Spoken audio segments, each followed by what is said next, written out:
From its humble origins as a weird B-movie space leech in Rogue Trader to the cosmic nightmare of today, the Genestealer has risen to become an iconic part of the 40k universe. In 1989, Space Hulk established Genestealers as the lethal denizens of drifting derelicts, aliens more than capable of carving through humanity's greatest warriors. The later Deathwing and Genestealer supplements fleshed out their abilities on the tabletop, but also expanded significantly upon their mysterious origins and insidious agenda. When Codex Tyranids dropped in 1995, the Genestealer cults were in there too, adding another compelling dimension to the strong sense of cosmic horror that Andy Chambers had seeded throughout this codex. A couple of weeks ago, I painted up a swarm of 2nd edition era Tyranids for my Hive Fleet Behemoth force. Now, I had intended to paint up a brood of Genestealers for my Hive Tyrant to send into the fray, but with so many Tyranid warriors and termagants to paint, I ran out of time. Hi, I'm Ed, welcome to Minisodes, and in this video I'm painting up 7 old Genestealers, and then we'll take a look at some of their rules and what makes them, in my opinion, one of the best units in the Tyranid Codex. I dug out the Genestealers again and spent a morning cleaning up and assembling the miniatures.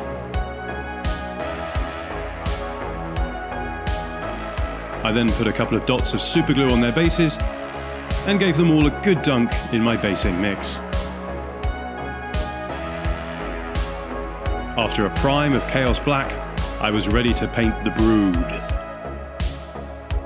I started by painting the chitin, not chitin, got it, Incubi Darkness. My second colour is Screamer Pink, which I applied to the monster's head, joints, and all the ropes of freaky, tubey muscle all over this mini. Once that was dry, I gave the whole mini a wash of Nuln oil.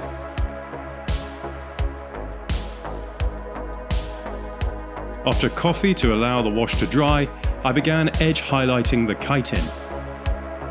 I applied a thin highlight of Thunderhawk blue to the raised surfaces and uppermost edges. I then followed this up with a subtle highlight of Fenrisian grey.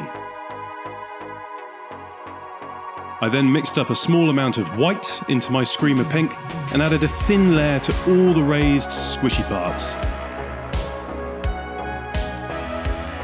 I then added a little more white to lighten the pink and hit the upper moist edges. Now for the details. Before I was quite finished with the white, I painted the teeth and dotted the eyeballs. The claws were given a highlight of Dark Reaper. The tongue, or ovipositor, was painted Mephiston red. The tongue and mouth were washed with Agrax Earthshade. And then I highlighted up the ovipositor with Evil Sun Scarlet, and finally Fire Dragon Bright. For a final touch, I coloured the eye with Imperial Fist. And after basing, my first Genestealer was finished. Not bad for 30 minutes of work. With only 6 more to go, this would be a pretty manageable batch paint.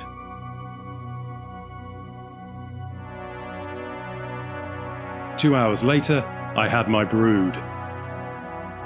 But before I could put them in the cabinet alongside the rest of my Tyranids, I decided to put them through their paces.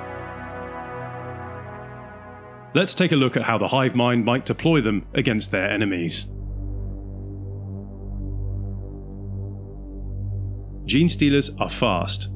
A movement characteristic of 6 might sound normal compared to more recent editions of 40k, but in 2nd, most infantry only moved 4 inches. When they run or charge, they're going to be moving 12 inches, which is crucial, because this is going to make them a real menace. Anything moving over 10 inches is -1 to hit, and if that wasn't making things hard enough for my opponent already, I'd probably be trying to get some cover between them and their target, potentially making them -3 to hit. But let's say there's some serious ordnance ahead of them that they can't dodge, like a heavy flamer for example. The Genestealers have one more trick up their chitinous sleeves.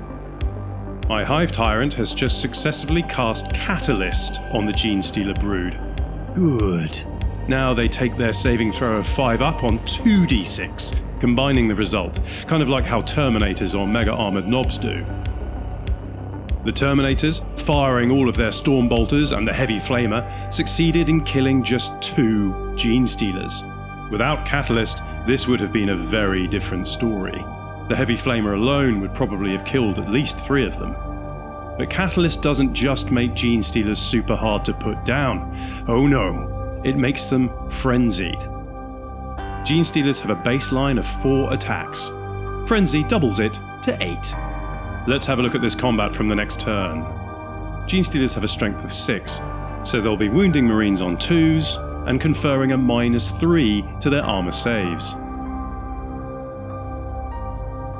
For 28 points per model, that's not bad.